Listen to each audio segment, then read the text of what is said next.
सदियों से इंसान एक सवाल का कैदी है। आखिर रूह है क्या?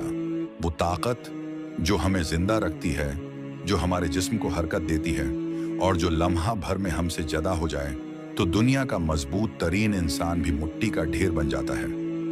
रूह एक ऐसा राज जिसे ना आंख देख सकती है, ना हाथ छू सकते हैं, मगर उसकी मौजूदगी हर सांस में महसूस होती है।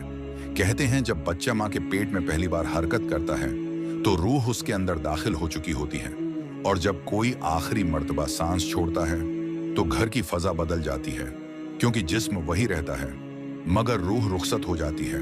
मौत के बाद रूह कहाँ जाती है?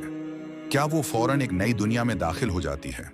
क्या वो कुछ लम्हों के लिए अपने जिस्म को देखती रहती है, या किसी नादीदा ताकत के साथ सफर शुरू कर देती है?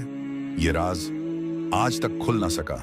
कई लोग जिन्होंने मौत के करीब लम्हे महसूस किए कहते हैं जिस्म हल्का होने लगता है, आंखों के सामने एक रोशनी आती है, एक सरंग, एक सुकून, जैसे कोई नर्म ताकत जिस्म से कुछ खींच रही हो।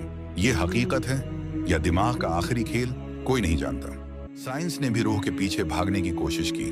किसी ने कहा रूह का वजन चंद ग्राम है, किसी ने कहा रूह दिल में है, किसी ने कहा दिमाग में, मगर आज तक कोई ये नहीं बता सका कि रूह है क्या।